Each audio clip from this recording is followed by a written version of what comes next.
ou à l'opposé. Par ici, les brasseurs d'opinion et de vision. Les rencontres de l'air. Antoine Robitaille est avec nous, animateur de l'émission Là-haut sur la colline. Antoine, bonjour. Bonjour. Bonjour. Je sais pas si tu as entendu Martine Ouellette tantôt, là, puis elle a dit « Hey, il y a des débats à Radio-Canada sur l'élection partielle de Jean Talon. On n'est pas invité. Climat Québec n'est pas invité. » Il me semble que la norme, la chose à faire là, pour l'éthique, c'est d'inviter tout le monde. Oui, donc lorsqu'il y a un débat, c'est très normal d'inviter tout le monde. Je peux comprendre les médias quand il y a un reportage de dire on va prendre les principaux là, qui se dégagent dans les sondages. Parce que ça serait interminable. Là. Des fois, il y a 14 candidats. Mais pour les débats, c'est sûr que ça serait bien. Surtout que Mme Ouellette, c'est quand même quelqu'un qui a été ministre, qui a été chef de parti. Qui a travaillé à Hydro-Québec. Ottawa, qui a travaillé à Hydro-Québec, tout ça. C'est sûr que son parcours démontre qu'elle a un caractère, disons, abrasif. C'est là, on dit pas ça des hommes, mais ça n'a aucun rapport. Mais on dit pas ça des hommes. Elle a des convictions, mais elle est sûre d'avoir raison, puis elle a des connaissances, puis elle a un point de vue sur l'actualité. Donc, effectivement, elle mérite absolument qu'on lui tende le micro. Puis moi, je trouve ça intéressant d'appeler Martine Ouellette. Je le fais à l'occasion, surtout quand c'est des dossiers comme celui que tu as abordé avec elle, c'est-à-dire le nucléaire. Là, s'il y en a une qui sait de quoi il en retourne, c'est bien elle. Elle était là comme ministre quand Gentilly 2 a été fermé. Je t'annonce que tantôt, vers 13h, on reçoit le prochain chef du Parti libéral du Québec. Oh, Balarama Holness.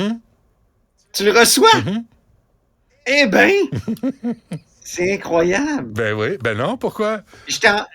On invite tout le monde à la table, là. Moi... Non, c'est très bien. Puis je trouve que ses dernières déclarations démontrent qu'il ferait un bon chef du Parti libéral du Québec actuel. Je pense que oui. Actuel, tu sais, je veux dire, le Parti libéral du Québec a énormément changé. Moi, j'étais au dernier conseil général, donc en début d'été, là, du Parti libéral du Québec, puis j'écoutais les interventions, puis les tentatives de Marc Tanguay, de Monsef Déragi, de ramener le Parti libéral vers au moins une sensibilité à l'égard d'une partie du Québec qu'on pourrait appeler la majorité francophone. Là. Et je te dis que ça réagissait très mal dans la salle. Il n'y avait pas énormément de militants. Il était à peine 400, là, moins que ça même. Et ça réagissait très mal, surtout quand Monsef Déragi a dit qu'il fallait réclamer finalement des choses du fédéral. Là. C'était pas terrible. Mais moi, j'avais une autre suggestion pour toi. Vas-y. Quel est le chef qui a le plus performé dans les sondages depuis 2018? C'est Pierre Arcan. Ben oui, mais non, mais Pierre... Parce que quand Dominique Anglade est arrivé, ça s'est mis à baisser dans les sondages, puis ils n'ont jamais pu remonter la pente. Donc, Pierre Arcan, il réfléchit actuellement à l'avenir du Parti libéral. On est à l'ère des politiciens qui, disons, sont d'âge mur, même très, très mûrs. Très mûrs, là. Prenons aux États-Unis, ça confine à la gérontocratie. Oui, c'est ça. mais tu sais, quand tu vois... Mais écoute, Pierre Arcan serait un genou, là, par rapport au Joe Biden et à Donald Trump. Ah oui, quand tu penses que Bill Clinton... il réfléchit à ça, Pierre Arcan. Sérieusement. Mais non, il veut rien savoir. Ben non, c'est ça. Mais moi, je te dis, je te souligne que le chef par intérim a mieux fait depuis 2018 que le premier chef par intérim a mieux fait que les deux autres chefs depuis. C'est fascinant. Donc, et il y avait quelque chose, Pierre Arcan. Hein. Pierre Arcan, il a l'air très sérieux et tout ça, mais il a toute une expérience. Puis Mais... il est très, très drôle. Et quand ça ressort, là, son côté rigolo, là, c'est mourant. Là. Moi, j'ai pleuré de rire au banquet de la Tribune quand il était chef par intérim et qui a fait le discours du Parti libéral. Non, c'est quelqu'un qui a de l'esprit... il est arrivé sur la scène avec une tuque sur laquelle il était écrit « Party Animal ». Pierre Arcan. C'est très drôle. Mais quand tu vois le Parti libéral avoir 40% d'appui là, chez les non-francophones, elle est là la piste là, pour avoir un nouveau chef. Faut arrêter de chercher chez les Robitaille. Ça donne rien, là. Il n'y a plus personne qui veut se présenter là. Effectivement. C'est une difficulté sérieuse. Puis ça les amène à faire toutes sortes de contorsions. Moi, je te dis, j'en revenais pas d'entendre Marc Tanguay hier dire ce qui suit. Il a parlé, Marc Tanguay, le chef par intérim du Parti libéral actuel, en caucus précessionnel en Mauricie. Il a carrément dit que le beau risque de René Lévesque, il avait réussi. On peut écouter l'extrait. Ce qui lui a fait prendre le beau risque par la suite, imaginez-vous donc. Je pense que le beau risque de René Lévesque s'est réalisé. Parce que René Lévesque a dit, je vais donner une chance au fédéral. Et en donnant une chance au fédéral, le beau risque, c'était quoi? C'est-à-dire, si ça marche, notre option, elle sera plus valide. Ou on va démontrer qu'elle ne tient pas la route. Je pense que le beau risque de René Lévesque s'est réalisé. Ça ne veut pas dire que l'on doit cesser, bien au contraire, d'être revendicateur. Il faut faire avancer le Canada, ce que ne fait pas François Legault. Dernière question. Puis quand on va négocier à Ottawa pour avoir, par exemple... Oui, bon. Vraiment, alors, le beau risque? Antoine? Mais ça, c'est... Moi, ça me désole à quel point on n'a pas de mémoire au pays du « je me souviens ». Ouais. Comment on peut dire quelque chose comme ça? C'est tellement faux. Et en même temps, Marc Tanguay se réclame de qui? De Robert Bourassa. Or, Robert Bourassa, c'est celui qui a essayé de 1986 à 1993 de réaliser le fameux beau risque. Et c'était quoi le beau risque, Benoît? Il faut le rappeler parce que justement, on n'a pas de mémoire.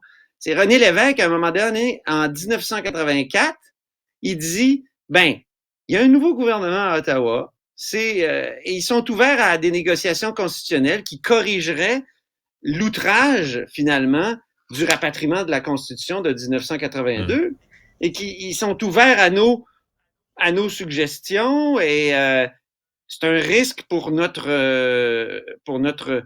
option, mais c'est un beau risque parce que ça ferait avancer le Québec. Après ça, Robert Bourassa est élu. Lui aussi, il dit, on va faire un accord constitutionnel pour corriger l'affront de 1982. Il essaye une fois, Meach, ça marche pas. Il essaye 2 fois, Charlottetown en 1992. Il y a même un référendum à ce moment-là, ça marche pas. Puis depuis ce temps-là, le Parti libéral dit, ça n'existe pas. Ça n'existe pas, tout ça, tout va bien. Tu sais? Ouais. Non, mais c'est énervant parce que c'est des gens qui nous ont dit des choses dans ce parti-là, puis depuis, ils essaient de dire, ça n'a pas existé. Oui, Robert Bourassa a dit la solution fédérale n'est pas éternelle pour le Québec. Il est allé jusqu'à dire ça en 1991. Hein? Mais il n'a jamais agi. Il n'a jamais agi sur rien, là, Robert Bourassa. Il a essayé de réaliser le fédéralisme renouvelé. Ça n'a pas marché. Il y a eu le référendum sur la souveraineté en 95, ça n'a pas marché. Le Québec est dans une double impasse depuis ce temps-là, puis je te dis que le Parti libéral du Québec aide pas à ce qu'on en sorte.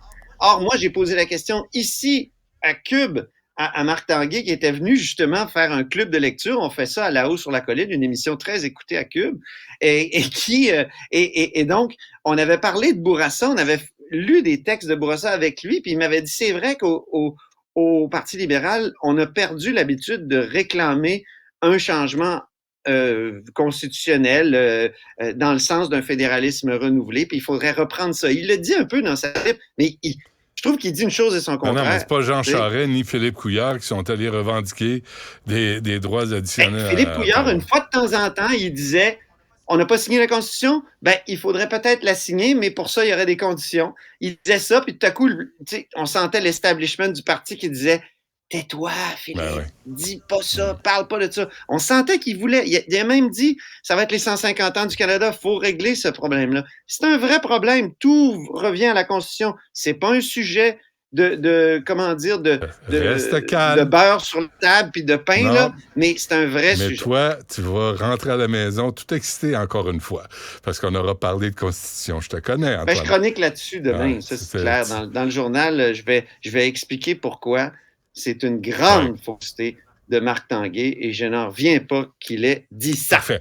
C'est important, l'histoire politique. Tu sais, quand on fait l'histoire politique là, dans les grands reportages à RDI ou même sur nos ondes, c'est une critique que je fais. C'est quoi l'histoire politique? C'est toujours les États-Unis. C'est toujours un documentaire sur I Have a Dream, un documentaire sur Nixon. Mais notre histoire à nous.